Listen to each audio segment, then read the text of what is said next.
a warning?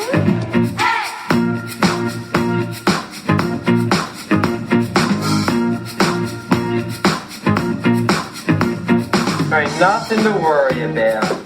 I'm worried that you work in an office, have children, celebrate wedding anniversaries. The world of heterosexual is a sick and boring life.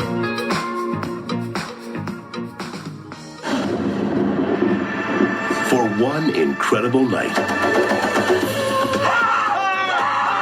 everyone will fall in love at first sight.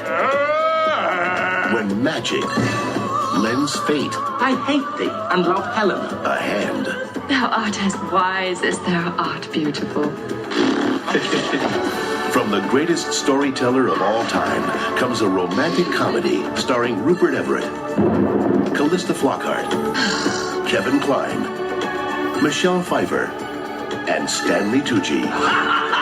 Rent the magic of William Shakespeare's A Midsummer Night's Dream. I have had a most rare vision.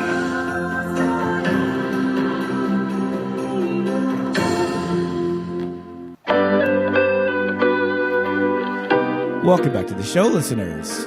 How do you compare thee to a summer's day, Pete? Oh, boy. Did I get that right? I think so. Okay. Welcome back to the show, listeners. Welcome back, listeners. We got a lot to discuss today. This movie was a lot of fun. Mm-hmm. I'm excited to talk about it. Absolutely. We're going to be kind of bouncing around between topics, but that's okay because I think the overarching theme is really fun, and I'm excited to speak with our guests, as always. This is going to be a good one. Listeners, my name is Pete. And I'm Scott, and these are the movies that made us gay. Very special guests returning to the podcast. Welcome our Shakespeare friends, Callum and Michael from Once Upon a VHS. Welcome back, boys. Hello. Hello, friends, drag queens, hunty men. Lend me your ears and whatever else. Lovely to see you. Thank you for having us back. We, you know what we should have gotten? That was... In 7 seasons, that was the worst train wreck. I may even got car wreck. I may even got the Shakespeare quote wrong at the very top of the show. Oh, that's okay. That's okay, though. Who can remember Shakespeare? I mean, what kind of person commits all this to memory? Oh, boys. Welcome back to the show. Welcome back. This is always a pleasure to have you. Thank you for having us. Yeah, very, very pleased to be back. And for the very first Shakespearean outing for movies that made us gay, I apparently. think so. I mean, Pete mentioned before that we've done a commentary for 10 Things I Hate About You, but I think this is our first time talking about Shakespeare on the podcast. Yes, indeed. And I think that we picked a really fun adaptation to talk about with a lot of really cute boys in it. Yeah. And right at the top of the show, listeners, if you're not Drag Race followers, as we are, there's going to be sorry, because there's going to be a couple of references I will here and there. not refer to Michelle Pfeiffer's character as Titania. That's okay. Because that's I just think of Titania. You can do it when I think of this character. Yes. I will have to say, I think that I read this, the play before I actually saw production, and I think I did think it was pronounced that way. It took me a minute to see it before I was like, oh, it's Titania? All right, sure, fair. But I'm sure she'll answer if you call her Tatiana, Titania, same parts. Yes. It's all good. Oh, you know why? You know why I didn't know what it was? How you said it? Because we. This is so stupid. My friend, we had a board game, and it was like Monopoly, but it was the solar system instead of like, I guess, New York City or the New Jersey boardwalk or whatever, and it had like moons of planets, and Oberon and Titania are moons of Saturn, I believe. Okay. And so they were properties, and my sister were just like, oh, okay, I will buy Titania from you for $200. Did not know that it was. That's why we called it that. But it's a Titania, Tatiana, what have you. Here we are talking about A Midsummer Night's Dream from 1999. So, Scott, do you want to go into a little bit of... did you say everything from the movie? Oh. Yeah. Well, I mean, yeah, we watched A Midsummer Night's Dream, written and directed by Michael Hoffman, based on the comedy play by William Shakespeare that was written in 1595 or 1596. We'll just say 1600. Sure. Fair enough. I was reading that they have speculated that this play was maybe written for a wedding, like of an aristocrat, or it may have been performed for the Queen, for Queen Elizabeth I, to celebrate feast day of St. John's, but there's no real evidence to support all of that. Okay. I think it's all just sort of speculation of what it was written for. They say that it was written right after Romeo and Juliet, which kind of makes sense because I think that there's some Romeo and Juliet commentary in this that maybe he's spoofing his own work. Yeah, in this play, the whole Pyramus and Thisbe play is a little bit of a satire of that ascend up. Shakespeare was truly on a greatest hits run at this point, wasn't he? This was like his ray of light music era, Oh my God! Listen, in my head canon, I like to see old like Judi Dench, like Elizabeth I. Speaking of Judi Dench, going to watch we were just watching on YouTube right before we hopped on the call that Judy was the fairy queen, and she's all green. Judy was and Titania. You see her like all naked, bits and pieces as a fairy. With a little bit of vine, it's like, oh, Judy covering her tits. I never knew. Judi Dench, yeah. That is a pretty stacked cast. Like the 1999 one that we're going to talk about for the main episodes is big. But listen, this 60s version with Judi Dench also has Diana Rigg, Helen Mirren as Hermia and Helen. I can't remember which way around they are. Mm-hmm. And oh gosh, who else is in it? David Warner. David Warner. Right? Oh, David Warner's in Ian Warner from Titanic? It's a good one. And Tron. So I was kind of working on something and he had it on and I was looking away and I looked over to the screen and I just thought, why is she green? You're green? You must not watch the show, Tamar. Do you watch the show, Tamar? But this is the moment in the show where we like to talk about our first kind of introductions to the film that we watched, the first time we watched it, our earliest memories with it. But Scott, you were saying you want to do a little bit. I think it'd be more appropriate to talk about introductions to Shakespeare. Sure. Callum, Michael, how about you go? Take it.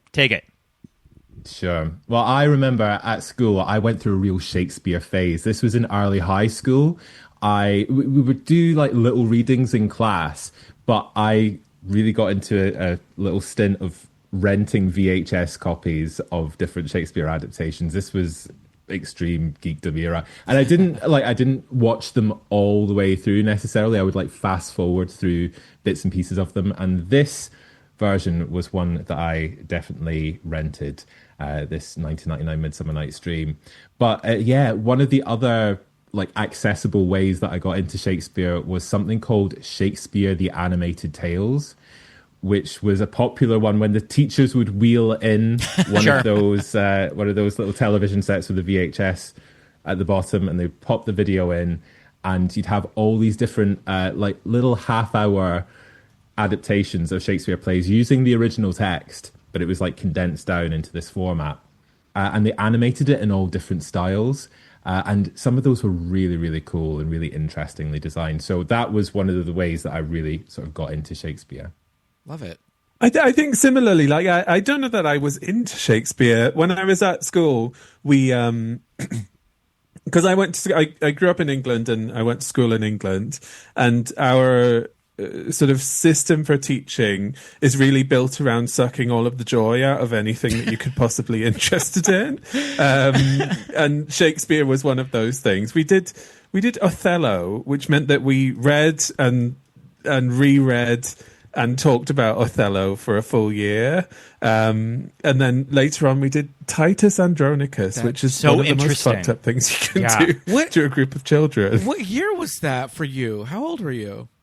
We would have been about 15 or 16, but it was like, it's not a romp. They kind of figured that this is a really bloody and violent play. The kids will love it. The kids will love it. The boys will love it. Yeah, maybe that was it. Like people getting their tongues cut out and their hands cut off and all that. It's like a horror movie. I remember watching the Julie Taymor Titus in early college. Yeah. Not available on streaming. Nowhere. You need to find a physical copy of it. Like you can't even rent it. Oh, wow. And I think that the Julie Taymor Titus kind of rocks too. It's really it does. interesting. Write to your representatives. We need it on streaming immediately. I'll be writing to Tim Cook today. Because probably not going to be the last time we talk about Julie Taymor on this podcast. Because I have a thing too. Yeah, absolutely. But yeah. I mean, the other things that I remember from school as well, we did watch the Zeffirelli version of Romeo and Juliet at school.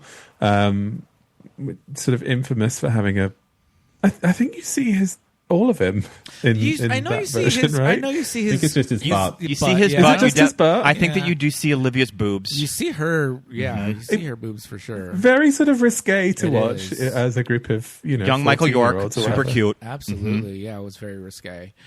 Scott, do you want to take it?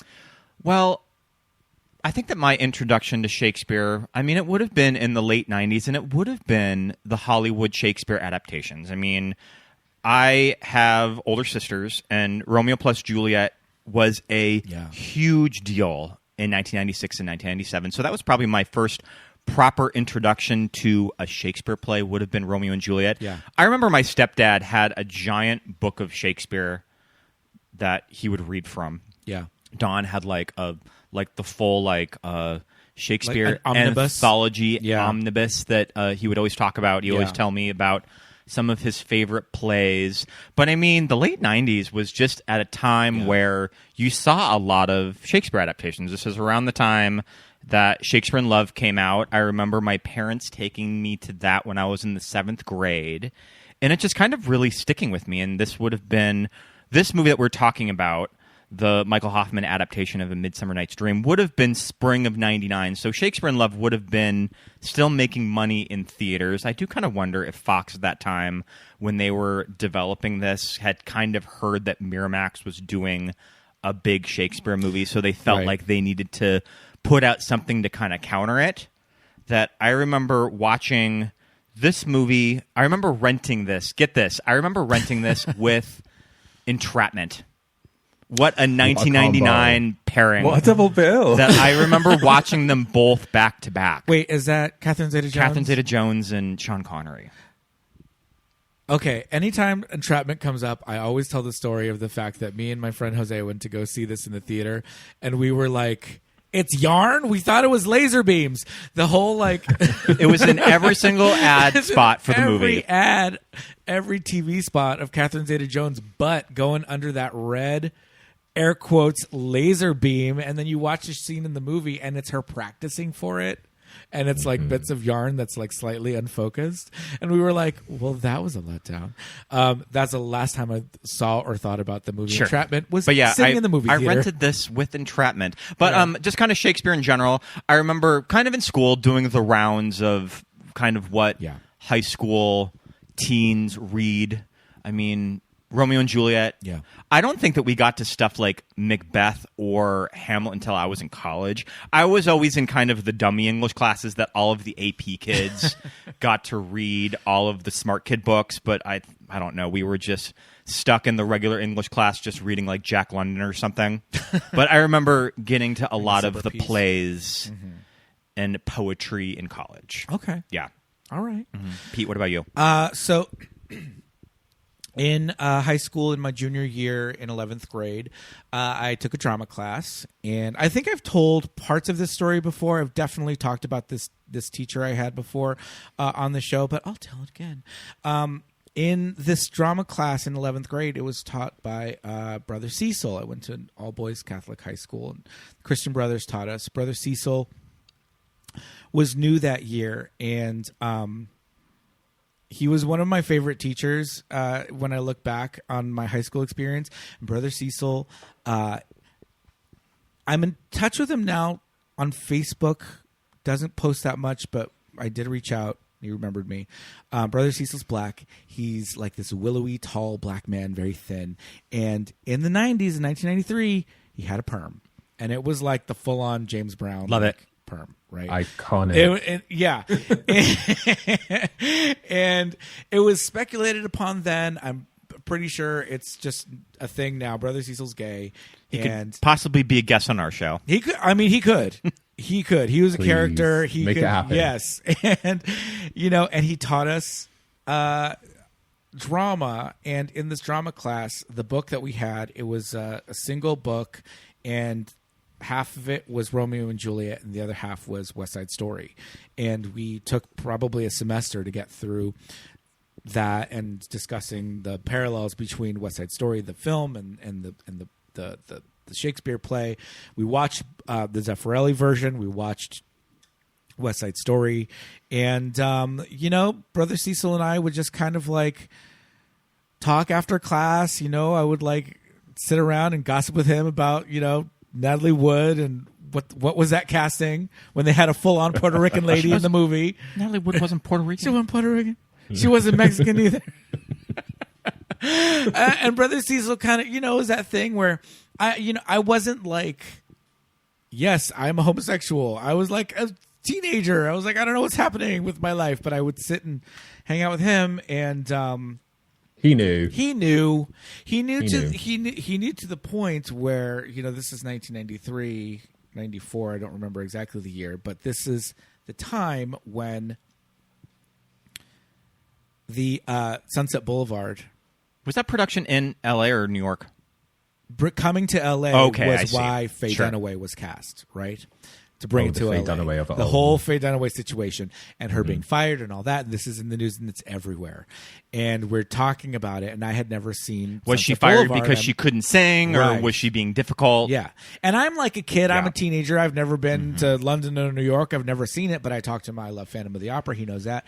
So he's walking up and down the aisles teaching class one day. And at the very end of class, he walks by my desk, and out of his long Brother Cecil Christian Brother robe, out of his pocket, he pulls out and just puts on my desk. It's the cassette tape of Sunset Boulevard, the cast recording.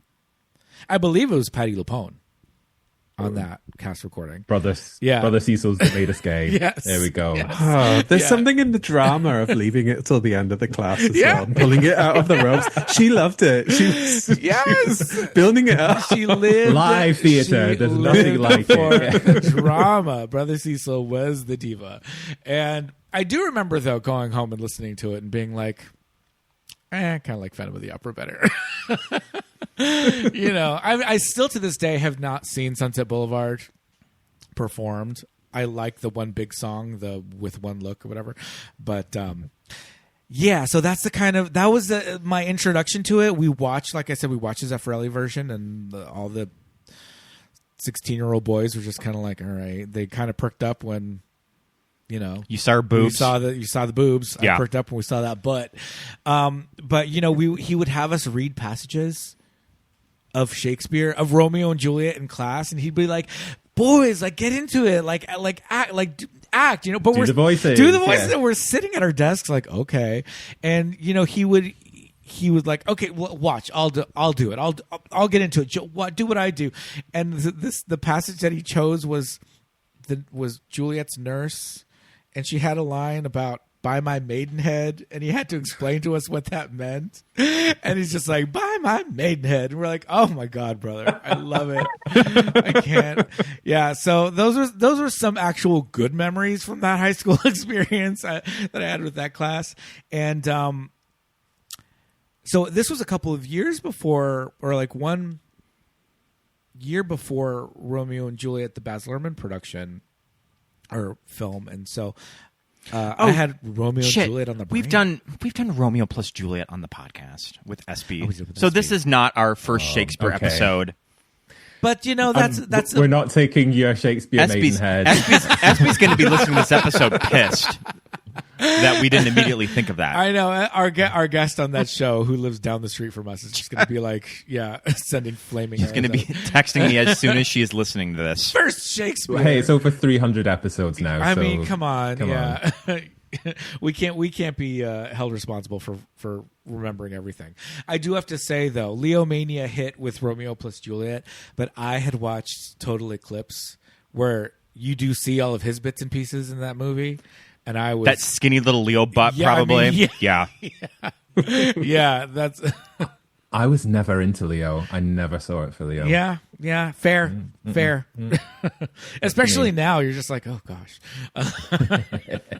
But at any rate, that was my big kind of Shakespearean introduction. Aside from just kind of living on Earth and knowing who Shakespeare is. But and I hadn't seen this movie in full probably until our. I think that I would do rewatches for this movie. That when I remember I took a Shakespeare comedy class in college. Okay, get this: the only college class that I ever dropped late was a Shakespeare class because I do feel like I couldn't handle it. I felt like this class is way too smart for me, and I dropped it. The only time that has ever happened when I went to college that I dropped a Shakespeare class because I got like a D on a paper. Oh no! Yeah, and it was kind of the point of no return. I thought you were going to say like the rest of the class were really obnoxious because I did a theatre minor.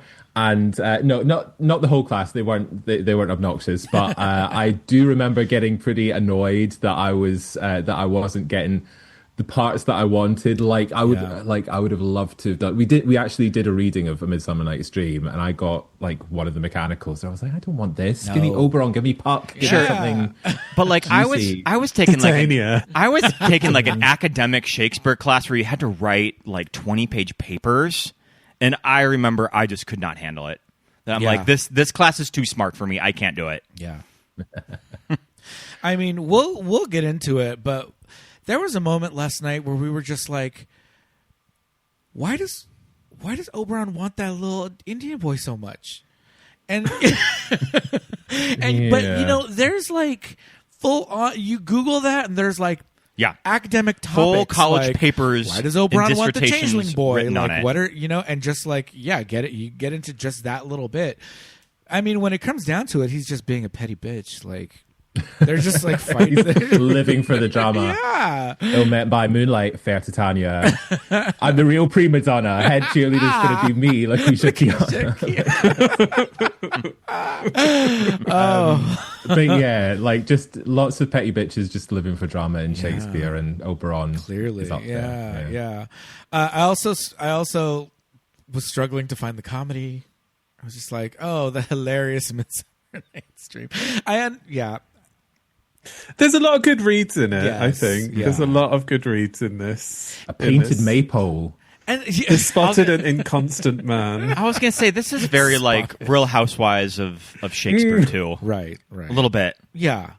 I think, too, a lot of the comedy comes from the production and seeing it live and actors, like, giving these performances. And the movie, it was just, the performances were, I don't know, you have to go for a little bit more realism, I guess, when you're playing these fairies in the forest, but it just wasn't as like big and as funny as I think it could be, because I have seen productions of this show and I remember laughing, but this movie just I think you have to really be paying attention to the good reads and the good lines to get it, but there weren't. I feel like it was like Callista Flockhart, one of the funnier people in this, and it's like, what does that have to what does that say? It's one of those ones. I don't think that Shakespeare translates particularly well to film. Yeah. I think if you are going to do that, you have to do something drastic with it. Whereas I felt like this was, it's a little stagey in and of itself. Yeah. So, do you know what I mean? Unless you're like really kind of doing something that's a bit avant-garde or a bit out there, I don't think that Shakespeare lends itself well to film. I think it really is more about like the kind of immersiveness of seeing it in, like seeing a production of it live. But well, that was one of the things that we noted too about the movie was that visually the look of it was very kind of literal, which I kind of enjoyed though. It's not, I think there's certain cool parts of it. I mean, I think it's cool to see that with all the fairies.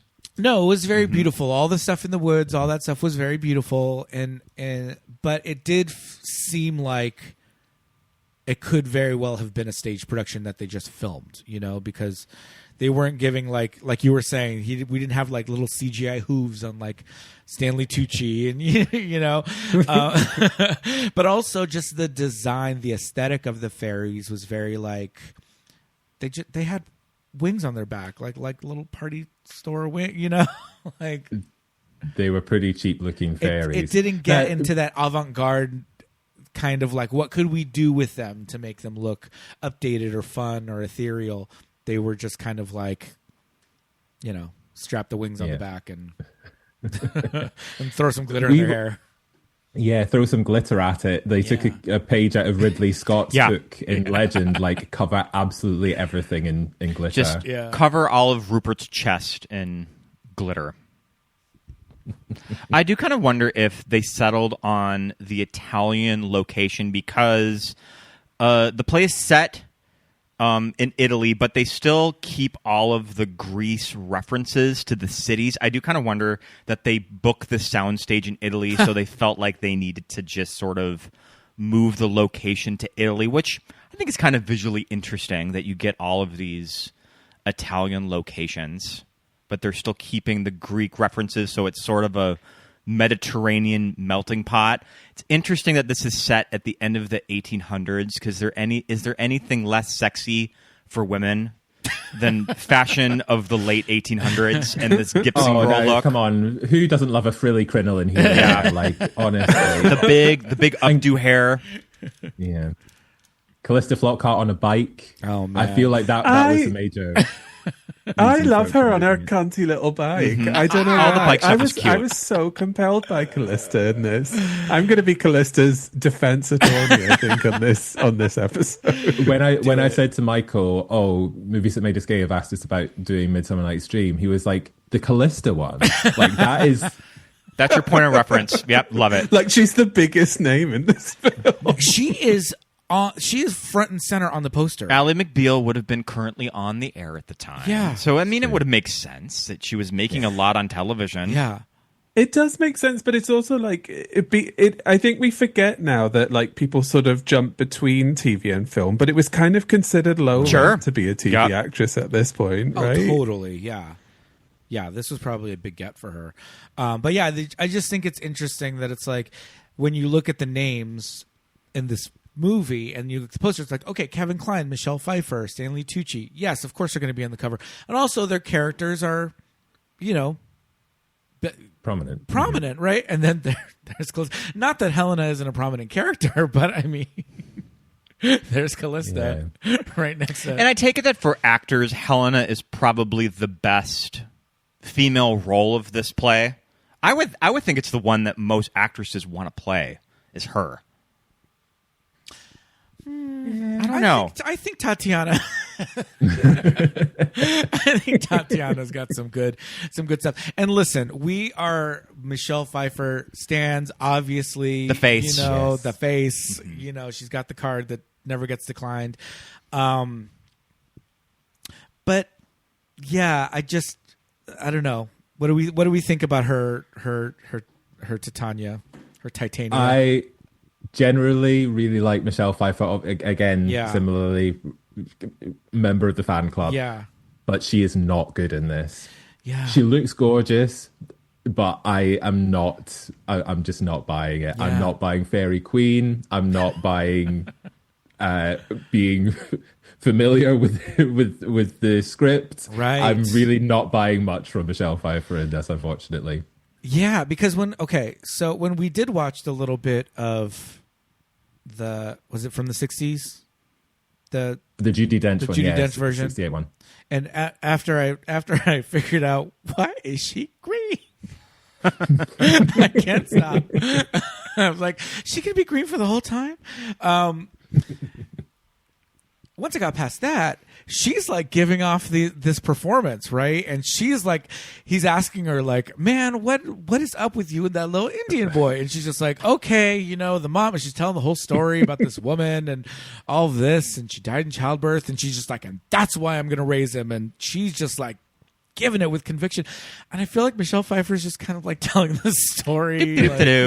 Yeah. She was not giving, right? And yeah. Which would be one thing if she was playing it as like aloof, right, like otherworldly fairy queen, but that's not what I'm getting either, Yeah. The wig's doing a lot of work for Michelle Pfeiffer, is what I'm trying to say. The wig and the glitter, yeah. Mm-hmm. Because she looked, the way she looked, she made them eat it, but like, I think that's what it is as well, though. I think a lot of this film feels like editorial. Like it feels like just people in sort of fairy outfits on a big soundstage. Like I don't know. Like once they get into the forest, which is where you want all the stuff to happen, it doesn't feel. Maybe it feels like nobody's committed to the bit apart from Callista. Her pronunciation of the word Spaniel. I'm in. Listen, I mean, those old-timey bikes do not look comfortable to ride. At least it wasn't the bike with the giant wheel. The penny farthing? Yeah. I kind of wish it was a penny farthing. I would love to see Callista, like, jumping on the back of that thing in that dress. But, no, those bikes looked... They sounded rickety as hell. Like, I don't know if that sound was added later on, but I was just like... You know, how much technology can change on a bike in, 200... A lot, because those look like death traps. Did they even have brakes? I don't know. Oh, thrown together. They did have a brake, and there's like a little pedal under the thing, but it looked like a weird, like... Especially when they're off-roading, BMX style. When they're in the forest. There's roots and rocks and things. Oh no, those bikes are death traps, and she's on that with like her full updo. on the Michelle Pfeiffer of it all as well. Like I was saying to Callum while we were watching it, I was like, is she doing an accent? Okay, is she using her own? Sure. Okay. I don't think that she's doing an accent because that's the thing. Because the whole thing in this movie is that everyone is just speaking in their everyone. Kevin Kline is using an American accent, right? And to an extent, I think Tucci is as well. Right? What about Christian Bale? Because he's English. Christian Bale is English, and he was doing it. Yeah, he was speaking in his own. Yeah, I think he's cadence, just right. Mm-hmm. But Michelle Pfeiffer in their own movie in this. That was how it felt to me. It felt like everybody was just going down their own lane. Right. There was no kind of like there just wasn't really much chemistry between the different people. They were all like in their own little bubbles. No, yeah, that's true. And I think it's difficult with, maybe not difficult, but I think that's kind of one of the things about this text is that, there are so many different scenarios and things happening all at once. But when we did watch the animated tales, which we didn't really talk about it too much earlier, but the animated tales, neither one of us have really strong memories of being aired on HBO here in the States. According to Wikipedia, it just says that they did air and that there were live action intros by Robin Williams. Those would be fun to which find. Sounds great. Yeah. Those are not on YouTube. Nowhere to be found. When we looked them up. But I don't remember them being aired. It just says that they were released between 92 and 94, I'm assuming simultaneously on HBO here in the States, but we don't have memories of those. So what we have done is watched some of them on YouTube. And what those do really well is there is some voiceover kind of explaining what's going on. And at the very beginning of this one, it's very helpful. It's very helpful, and it makes things very clear. It's like, here's Hermia. She's in love with Lysander, but her father wants her to love Demetrius. Helena does love Demetrius, but he does not love her. And it's very succinct, and they're with all these characters with very similar sounding names. The Sauron and Saruman of it all. One of them's not a Winamp visualizer effect, so that's always something. Helena, Hermia. I mix them up as well. Like I can because weirdly I feel like their names should be the other way around. Like Hermia, I don't know. Okay. Suits. Yeah. Anyway. No, you're right. And then there's the whole thing of who is the kind of I don't know. He's not the king. Theseus. Oh, Theseus, the Duke. Yeah, the Duke, right?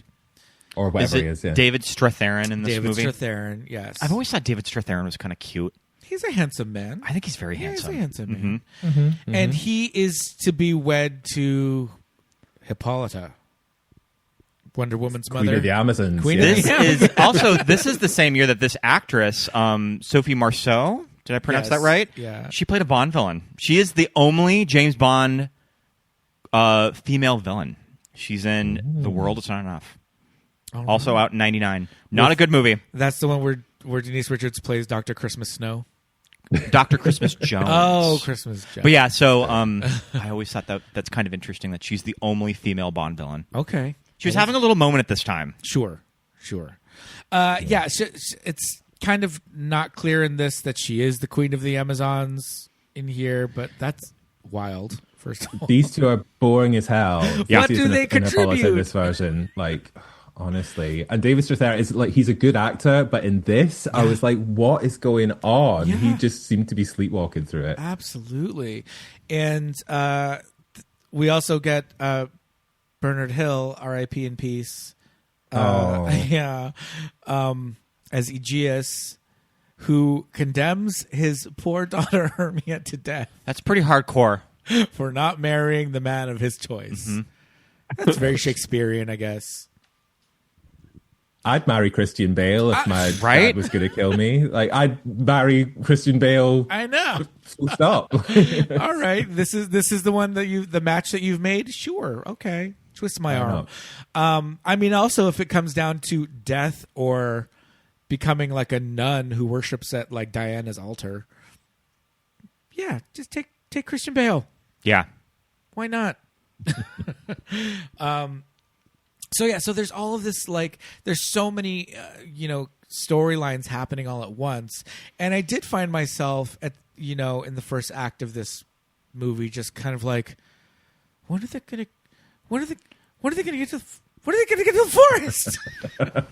Fast forward. Yeah, this is where my fast forward button came in handy. I do really love all of the introduction images of all of the fairies with the records. I think it's very charming. That's fun, yeah. I like all of that imagery of finding these turn of the century items like a record and just being like fascinated with like a record player. Well, then the little bit with Bottom kind of showing them how it worked and her being all entranced with it and everything.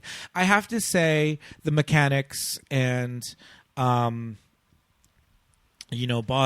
and Peter Quince and all of that whole scene and the everything about them just to me feels very like actory, very like I would just love to play like Bottom in Midsummer Night's Dream. It just seems very like actory and all of that.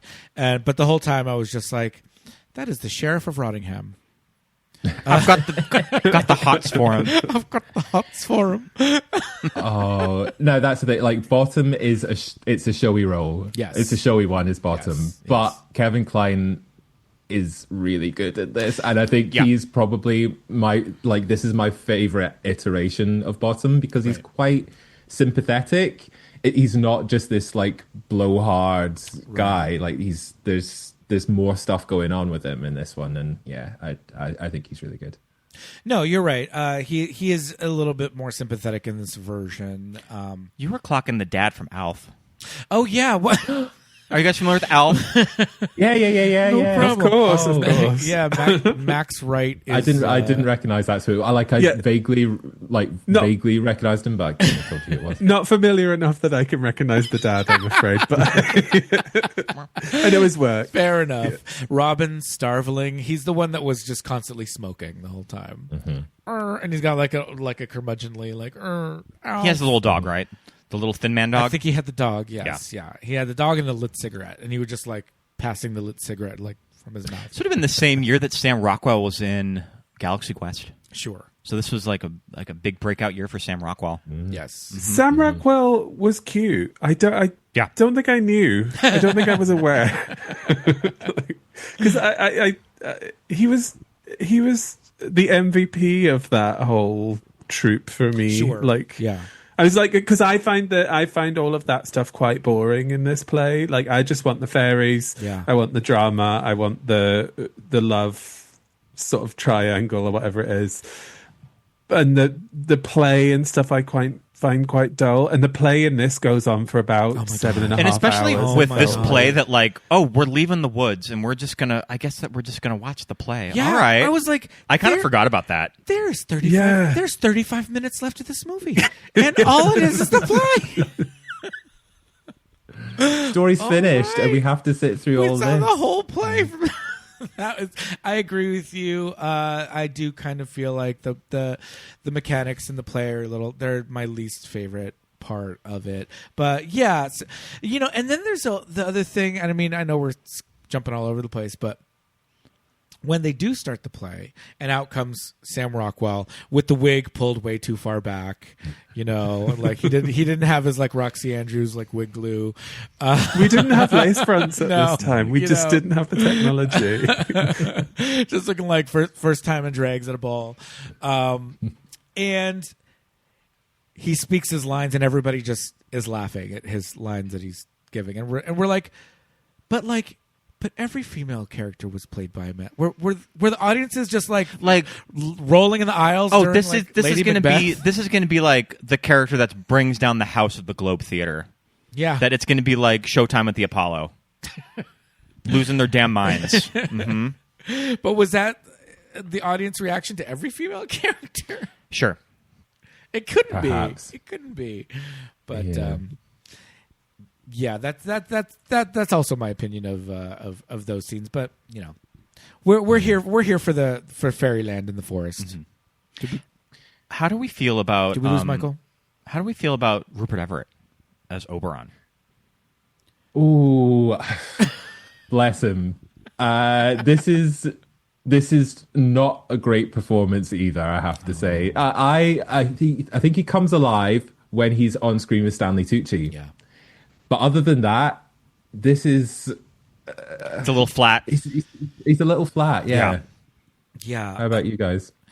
I mean, I tend to agree. There's a lot to look at. And yeah, you're right. When he is on screen with Stanley Tucci, and I think is that Rupert's way of just like, all right, I'm going to make this shit as gay as possible. Yeah. Sure. Yeah. I'm just going to like push my agenda. He's going to push the gay agenda on unsuspecting audiences. But yeah, because there's something about, modern films, that modern Shakespearean films or productions that they're like, okay, we're going to do, I know that was a big thing with Baz Luhrmann. We're going to speak these lines, but because, it's in this modern setting, audiences and teenagers, the intended audience, will be able to kind of infer the meaning based on kind of the context. Right. And I think just because Rupert and Michelle were just maybe not really giving, that we were just kind of like, we were confused. We were like, what's happening? What was the reason? Like we just weren't catching on enough. And I think that was probably just because of the performances. Scott, what are your thoughts on Rupert? I think it's a little flat of a performance. I mean, when I was in junior high renting this movie, I mean, you're pretty much just here for the body. Yeah.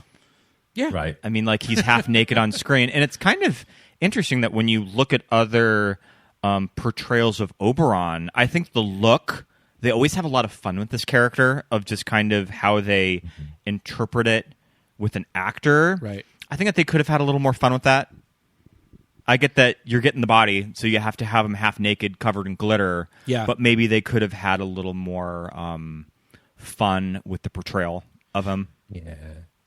You're making me think, Scott, of that 1935 version where Oberon has this glorious sequins dress and antlers and like all of this shit. I think Rupert would have welcomed that. Yeah. Yeah, totally. I love that 30s adaptation. I think it's so cool. That is the only in Oscar-winning movie. What did it win for? It won for cinematography. And it was not even nominated. People just liked it so much that they wrote it in. And that was at a time when you could just write movies in on a ballot. And it won. The only write-in winner. Mm-hmm. Deserved, I think, as well, because that sequence of the fairies sort of arriving like on a moonbeam, and they're kind of misty, aren't they? And that's that's a cool visual effect for a movie from the 30s. Yeah. Amazing. Yeah, it looks really, really cool. And like the bottom transformation, it's really quite ahead of its time, and with the special effects and cinematography of that movie, it's pretty good. I kind of wish I do like that aesthetic, but I kind of thought he could have gone also in maybe like a little bit of like Lee Pace in The Hobbit. Sure. Queenie, like I feel like that was a very cool, and I think that Lee Pace did a really good job of like gaying that that character, especially for a character where there's not a lot on the page in The Hobbit. Yeah, that you kind of can do whatever the hell you want to. And he's just like prancing all over that forest, and he's got that like that cool crown that we've like never seen that style of like crown before. I was like, there's ways that you can like do it, but yeah, I think visually, it kind of did just look like a Vanity Fair spread, when there were the two of them just like laying out. Do you know what it reminds me of? Is when Annie Leibovitz did the Disney ads. That's exactly what it reminds for me the parks. But I felt like that was too specific a reference. And they did them with, I think it's like, who did all of those? I think that it was Queen Latifah did Ursula. Yeah. I think that Jessica Chastain was Merida. Yeah. Beyonce is Alice in Wonderland. Oh, that's right. But yeah, it's definitely giving when that. she just did anything. What did Julianne Moore do? The Little Mermaid. Oh, wow. I think it was like red hair. Yeah. There you go. Sure. Isn't Scarlett Johansson in there somewhere? I think that she's Cinderella. Sure. Yeah. Which then Kenneth Branagh kind of took that and ran with it for his live-action Cinderella. I think that they were probably being shot and developed at the same time, and I think that they just ended up using the dress. Okay. Okay. But yeah, it does. It's all of the forest scenes do kind of give off that vibe. All right, we do have to talk about Tucci. The Tooch. So you were very. You didn't really like this casting. I don't know. I mean, because it's not your typical Puck, right? I mean, it's because typically Puck is. It's kind of a little boy. Well, no, right? I don't know. It could be anything. It could be anyone. Yeah, it's true. It could be anyone. Played by Mickey Rooney in the one from the 30s in a very annoying performance. Yeah, but I get what they were going for with that, like this sort of like when he's like screaming all the time, this wild child of the forest. Yeah. But yeah, I did like Tucci rolling in on a little toy tortoise at one point. That was an interesting touch. Mechanical ass robot looking ass tortoise that he came in on. That was like, this is crazy. I think, and also just kind of the costuming, just kind of wearing fabric, just like wearing furry pants furry that you would pick up at like Joanne Fabrics. Yeah. It wasn't a good look. And the little tiny horns and the little rat tail as well. What was that all about? And his male pattern baldness was crazy. I didn't mind Tucci in this. I think he's such a specific energy. I like him. I like him too. You're right. His energy is very specific, and ultimately he won me over. The look is crazy. There's when Puck realizes that he's like fucked up. Yeah. The look that Tucci gives, it's such a like gurning sort of grimace looking thing. I love it. I love it. Oh, you. You. He's having a lot of fun, and I feel like that's maybe the people that don't quite work in this are not having fun. I think that's maybe my. I hope that they bleached his hair out for this, and not like gave him like a glued on. I don't know how that would work. Piece. I think that they bleached it. Mm-hmm. But and famously, like Stanley Tucci, like secret body. Yeah. I mean, or not so secret body. I don't know, like because he was given all the like arms and shoulders that like. Well, Tucci did that commercial. Was it for Levi's or something in the early 90s? It was kind of one of his first big gigs. Was it Bugle Boy? I don't know. Yeah. It's for something. For jeans. But yeah, I always see that working the rounds on gay Twitter. Is he shirtless every in that? so often? Yeah. Oh, okay. Mm-hmm. We'll find that and send that to everyone. But yeah, I just thought it was interesting because like typically, Puck is like, played by, it's kind of like a Peter Pan kind of a character where it can be played by women, it can be played by like younger people, like all over the place. And then we have like middle-aged Stanley Tucci. Yeah. Like, all right, let's do it.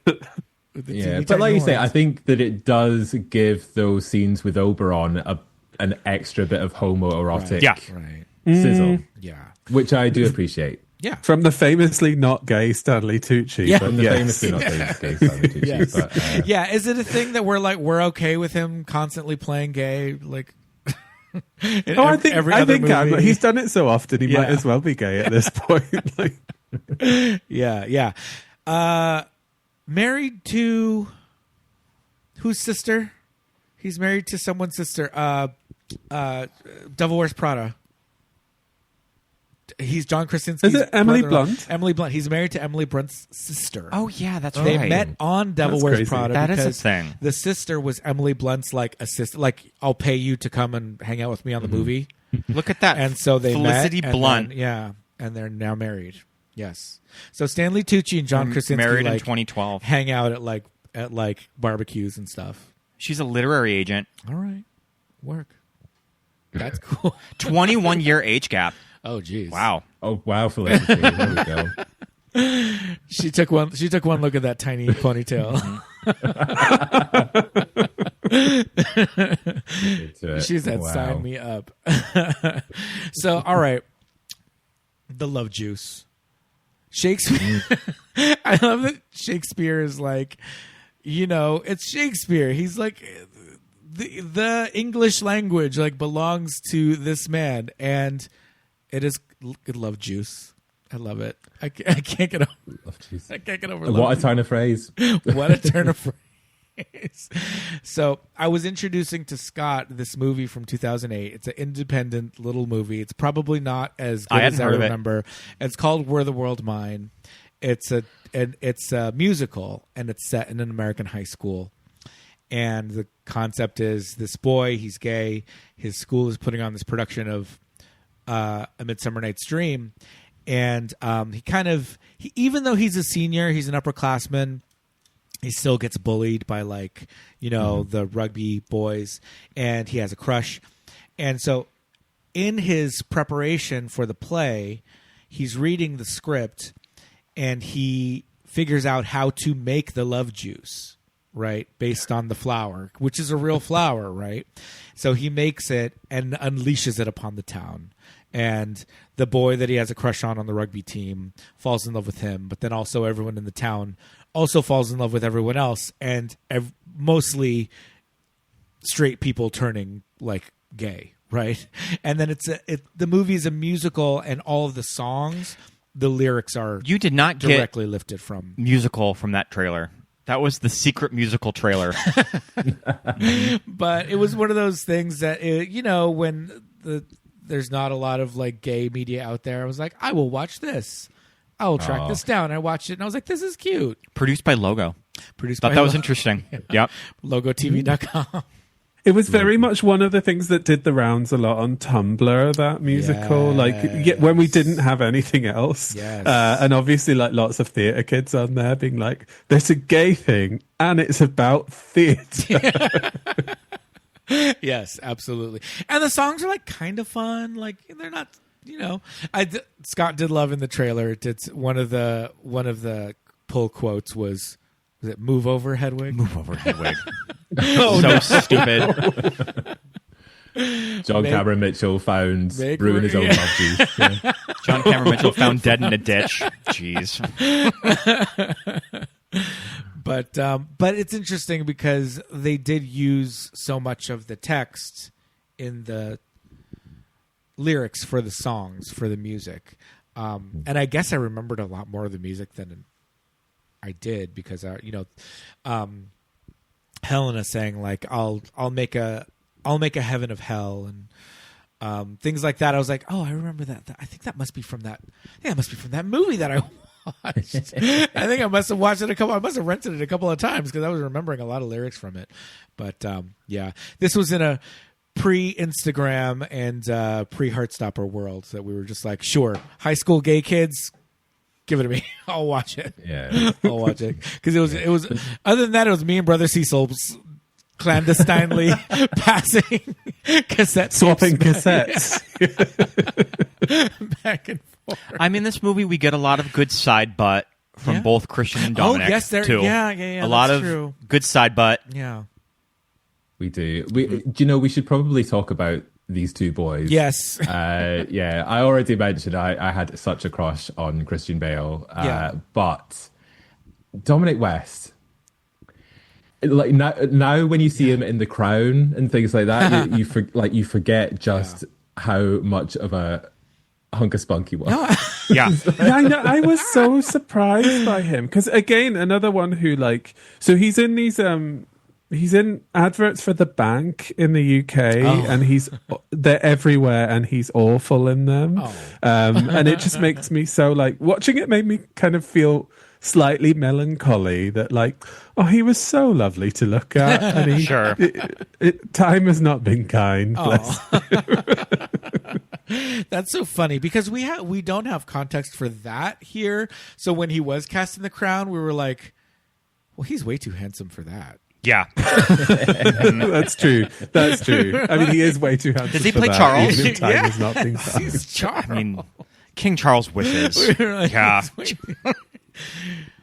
Well, I guess the intention behind that was that Prince Charles was a playboy. This he just goofy, he just was. This whether goofy we like it or sex not. symbol of the 80s. Yeah. Whether we like it or not, he was, because that's all we had. So I suppose so. Yeah. But we were just like, Dominic West, what are you doing? But now he has that very small role in Chicago. Yeah. Where he also He got that shot at the beginning. We also see his ass in that. A little bit. Quick cutaway. They but both we reached for the gun. Yeah. This is the same year that he has a little bit role in Star Wars Episode 1 as Palace Guard. Oh, okay. That's just a big year for him. Big year for Dominic. Listen. I feel like in Episode 1, they were just kind of passing those out like candy. I feel like NSYNC are in there somewhere, and yeah, it's just if you were there, Sofia Coppola, you're around. You want to get in Amidala drag? Yeah, they were. Yeah, it was. I think it was just kind of like a thing where Lucas was like, "Just come and we'll put this costume on and stand there." And with the Star Wars films, because they film a lot of them in the UK, they're always just random actors in them. In the more recent one, there's a handful of people I know are just random X-wing pilots and stuff like that. Great for them because they can do conventions and things. I mean, you're booked for you're booked solid for the rest of your life. You could do you could do a whole booth just with the one shot of your face in that movie. That's probably awesome. make an action figure of that as well. Oh, for Star Wars, yes, indeed. But I think this moment when Dominic West and Christian Bale are fighting at the beginning, that's hot. That's I'm into it. No, absolutely, yeah. And I feel like Dominic West in this movie is without clothes more than he is. Oh yeah, he has his little sheet that he's wrapped in. Yeah, he's just wrapped in the sheet. How is that sheet still staying up? Defying the laws of physics. Yeah. I think the sheet.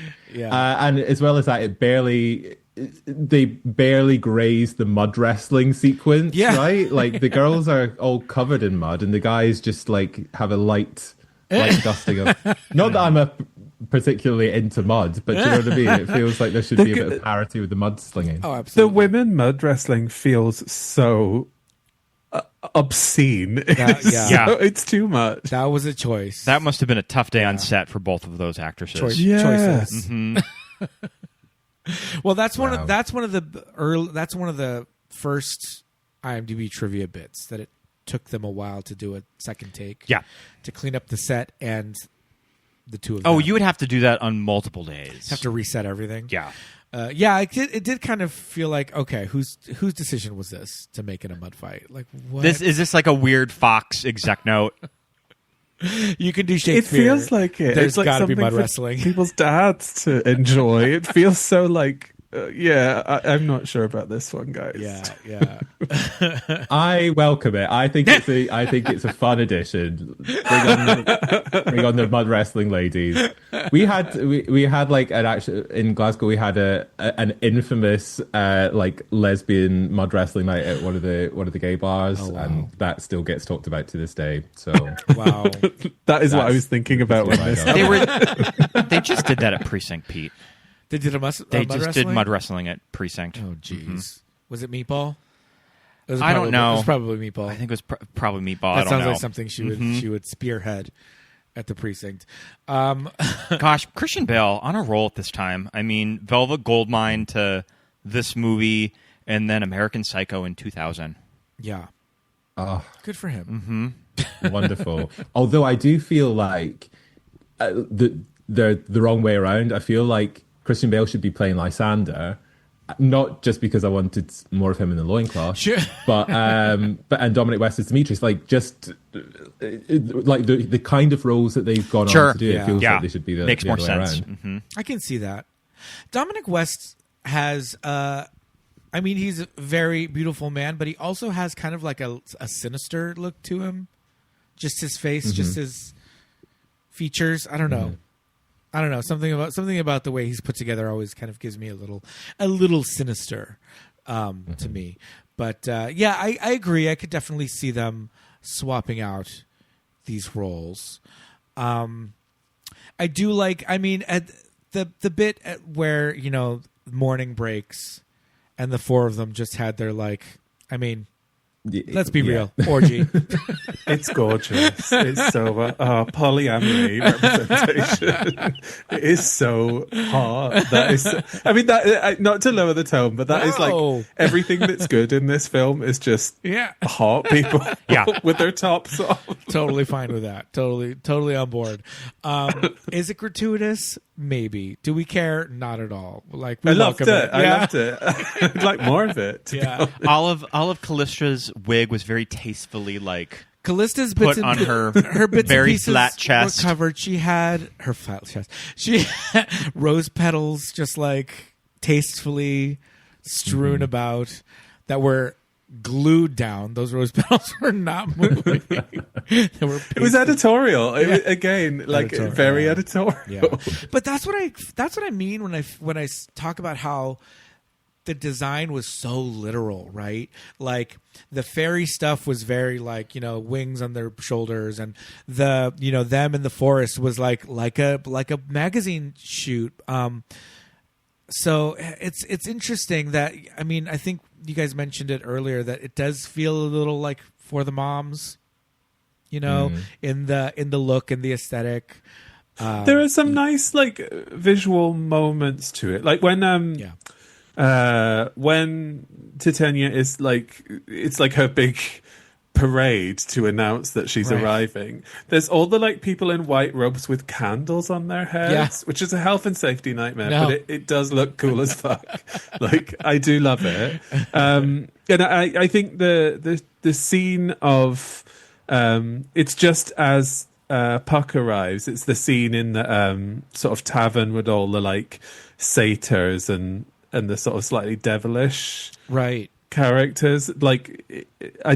I love to see a bunch of total freaks in a tavern. There's some beautiful fantasy stuff, but I think it is very literal. You're right. Yeah.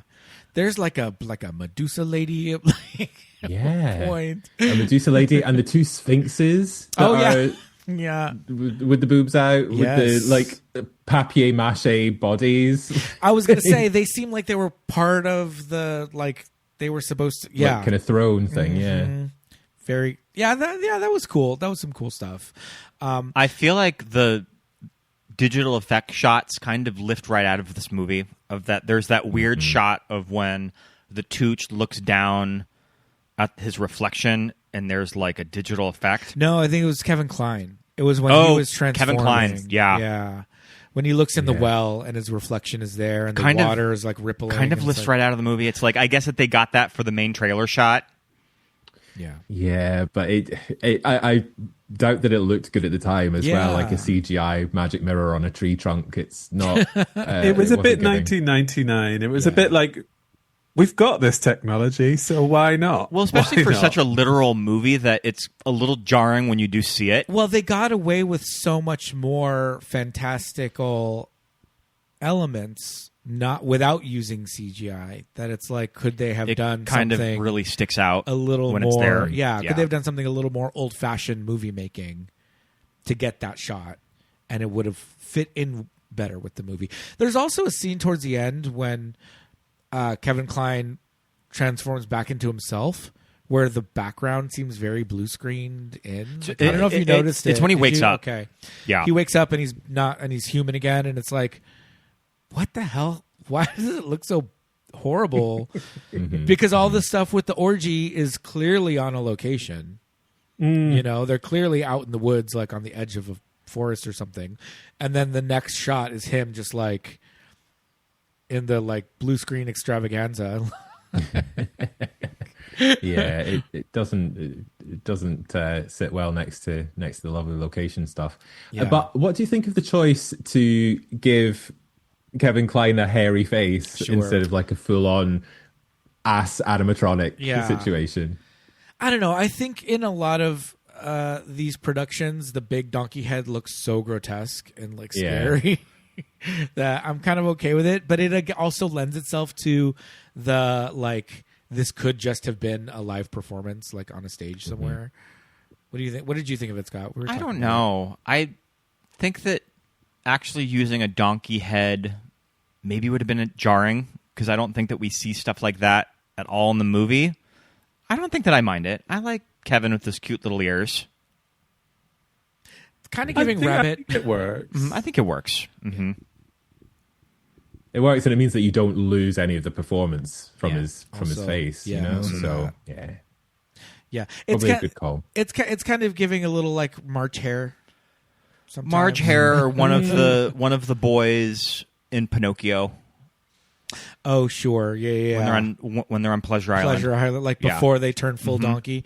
Yeah, but I do quite like them together. I do quite like him and Michelle Pfeiffer. I think that this is where there starts to be some life in the performance for her, where she's not. She's actually got someone to play against, but like the bit where he's introducing her to music with the record is really lovely, and like, I don't know, thou art translated. Like there's some nice little moments with the two of them. Yeah, I was gonna say I definitely do think she's at her best when she's against Kevin Kline. And who wouldn't be?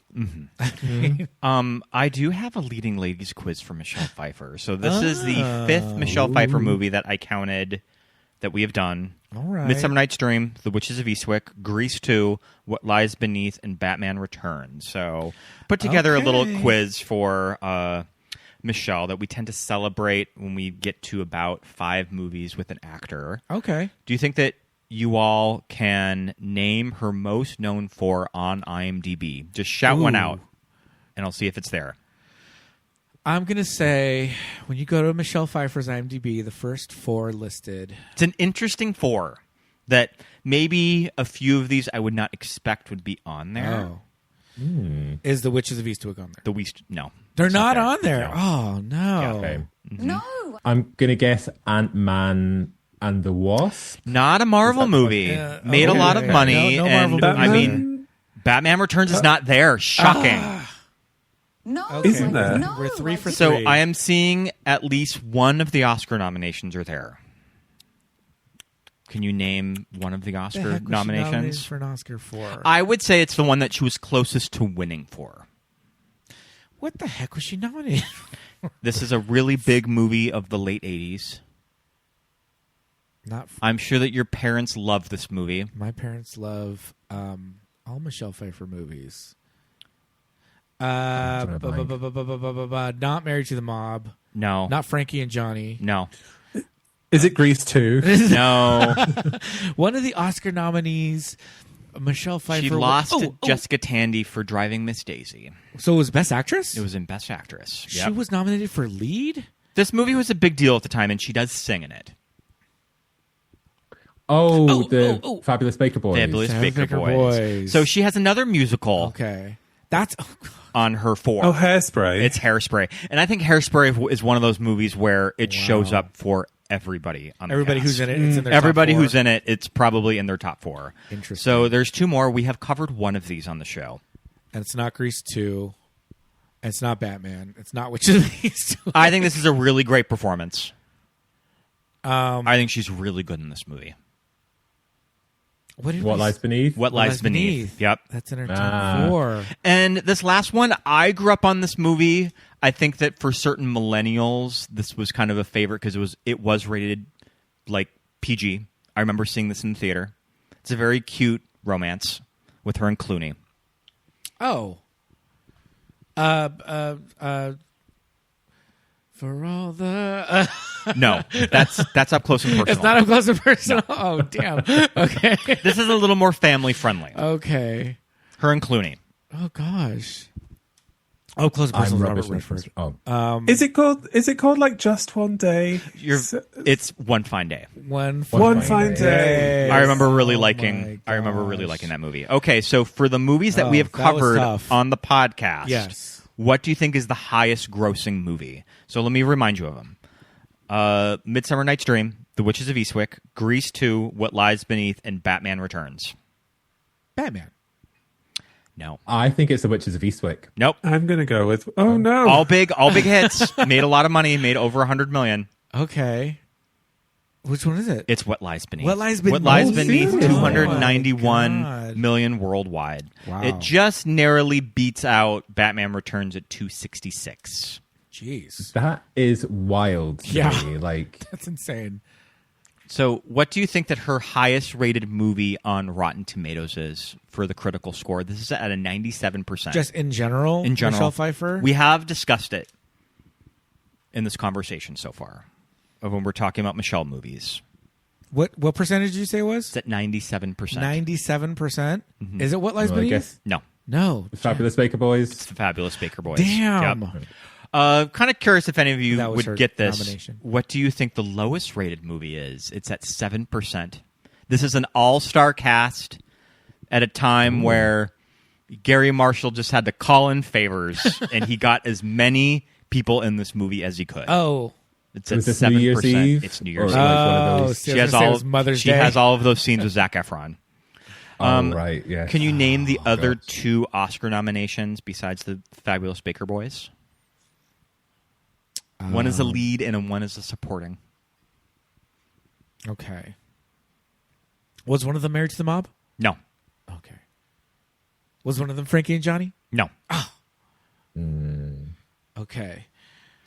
One of these is a period movie, and one of them is, I believe, set in the 60s. Was one of them Dangerous Liaisons? Dangerous Liaisons. All right. Yep. All right. That's supporting?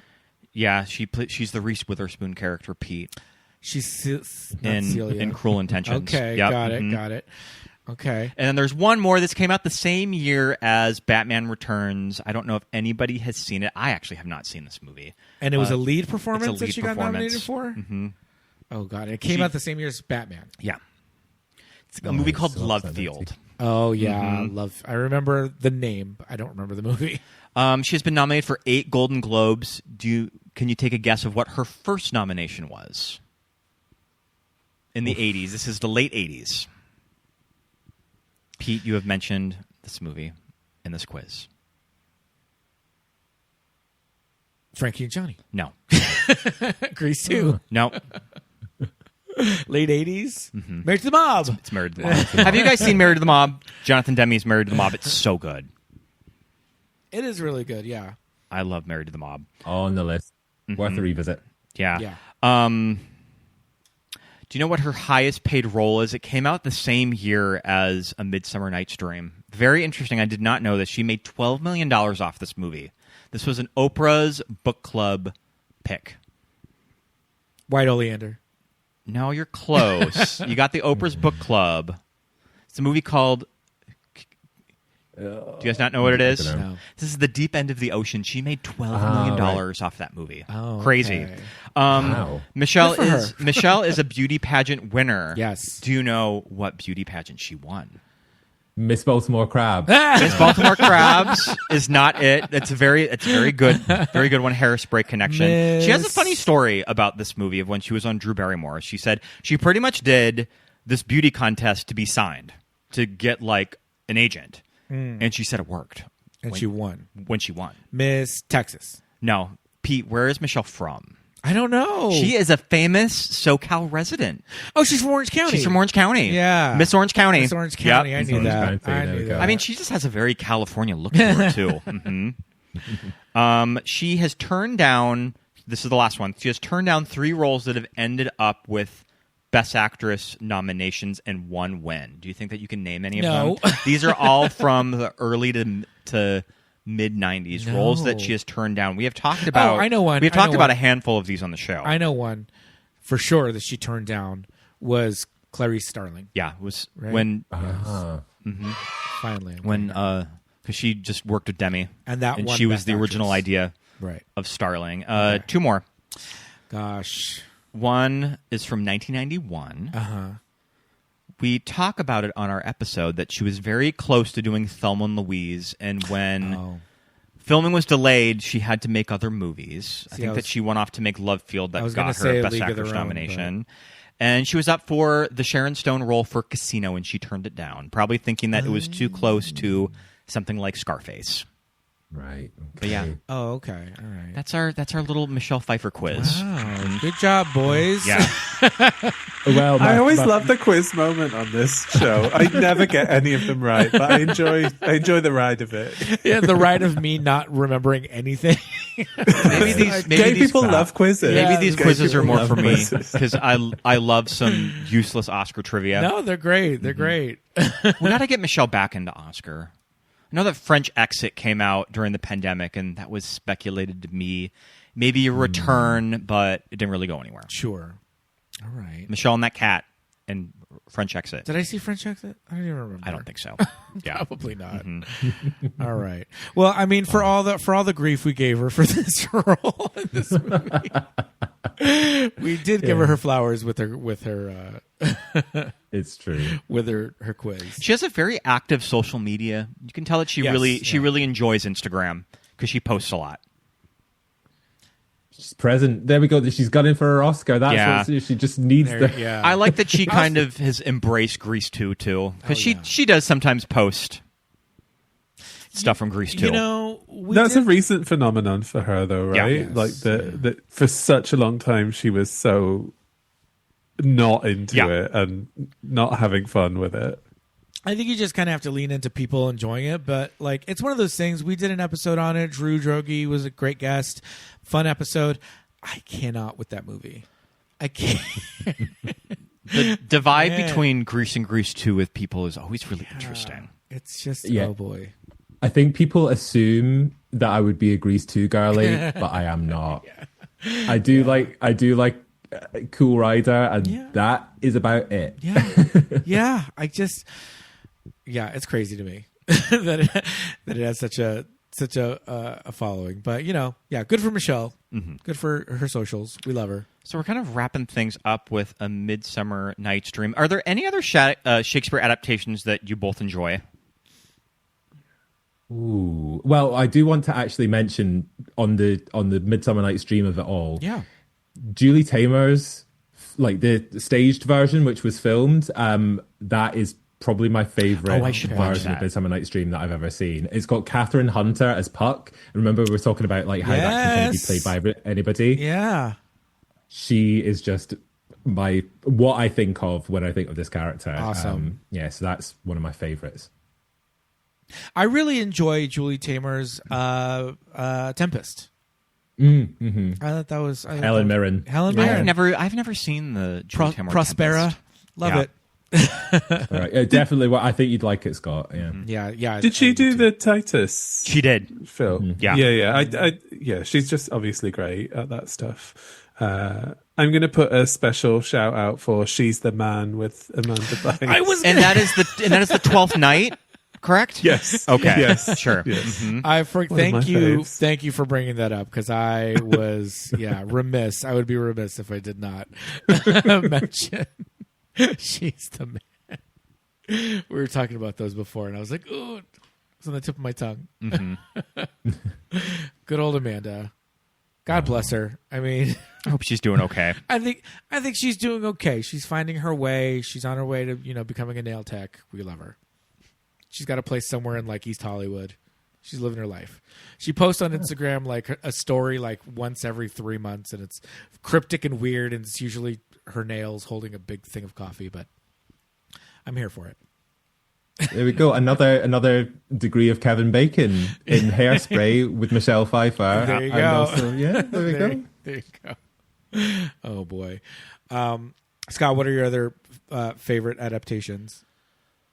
Oh, geez. I remember really loving the weird Ethan Hawke blockbuster video Hamlet when I was in high school. Yeah. I owned that on VHS. Yeah. I remember really thinking that was interesting. Okay. Especially like taking a big swing with Shakespeare. Is that Julia Stiles? Yeah, that's Julia Stiles' Ophelia. Mm-hmm. All right. Oh, and we also talked about before Scotland, PA. Scotland, PA, I remember my best friend in high school, us loving that movie and thinking that it was so funny. Are you guys familiar with Scotland, PA? With Christopher Walken seen it, but I know it's and Maura Trini. It's set in the 1970s and it revolves around a fast food restaurant, and it's Macbeth. Yeah. Mm-hmm. Maura Tierney is really good in it, actually. Mm-hmm. That's a fun adaptation as well. Have you guys seen the Marion Cotillard Macbeth with Michael Fassbender?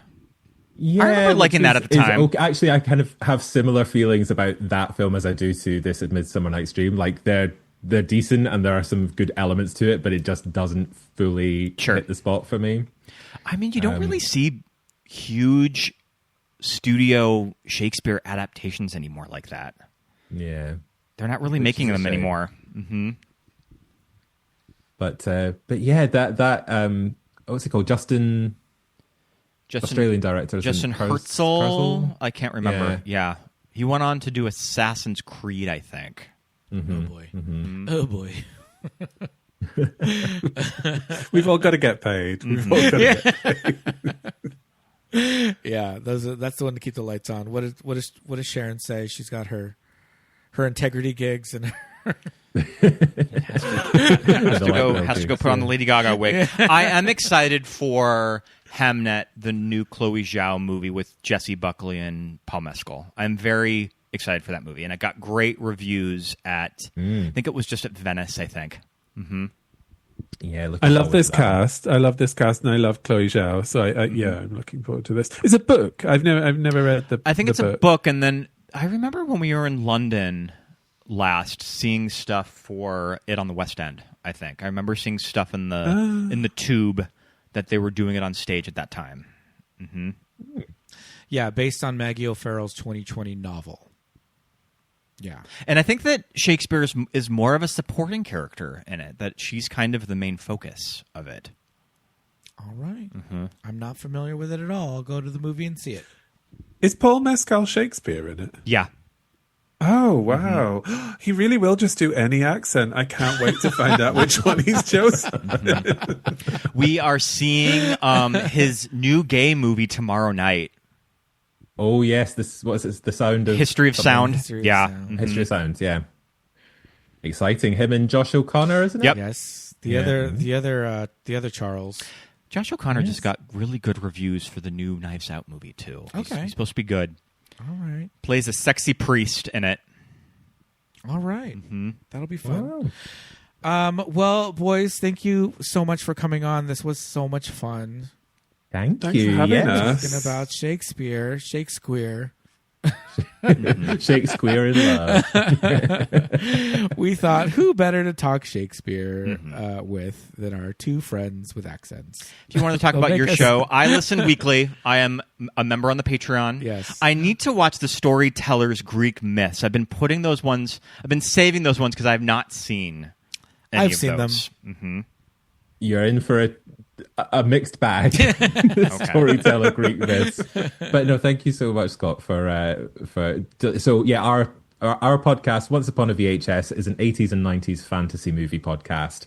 Our Patreon, similar to Movies That Made Us Gay, we cover like TV shows, and we also cover fantasy movies from before and after the 80s and 90s. So there's a broad variety of different things, but yeah, the storyteller stuff, like really getting into all those Jim Henson creature workshop scenarios, has been a lot of fun. Yeah, that's so awesome. I was very excited when you decided to cover that because I watched those not when I was younger. I think back in the Netflix like internet through the mail days, I decided to get those, and I thought they were very charming. And we watched the just the storyteller ones, and Scott was fascinated. It's quite a like honestly, it's well worth watching the storyteller, the main series, the Greek myth spin-off. The Theseus and the Minotaur one is good. That's well worth a watch. And that's like the first one, isn't it? Like I think it's episode 1 of the Greek myths. I thought. I could be wrong. I think so, yeah. But there we go. Theseus tying in with Midsummer Night's Dream again. There you go. Yeah, thank you so much for having us on again, guys. Absolutely. And on our podcast as well, you guys did a fabulous job covering Krull with us. Yes. And what a film and what a pair of pants that was. Yes, indeed. That was a ton of fun. Sing the praise of the underrated Krull from the 1980s. Yes. One of our so we have I always keep an eye on what our most listened episodes are, and it's Krull and Return to Oz are always in like they're always vying for first place, which I think is fun, and I think you guys are a big part of that. So thank you so much for coming and chatting with us. Yeah, you're very welcome. Thank you guys for coming on this show, and we'd love to do it again. I have a feeling that we will be talking very soon. Yes, indeed. Cryptic. Watch this space. Well, boys, we will let you go. Listeners, don't go anywhere. We will be right back with more show. Welcome back, listeners. Thank you for sticking around again to the very, very end. Very special thanks to Callum and Michael from Once Upon a VHS. Go listen to their show. Yes. Please go listen to Once Upon a VHS. They're so much fun. I listen every week. And and thank you guys for coming on And again. I have a feeling there's going to be another crossover very, very soon. So stay tuned. We'll keep you posted about that. All right. Well, listeners, get ready. But now is the time in our show for the weekly rewind. Yay!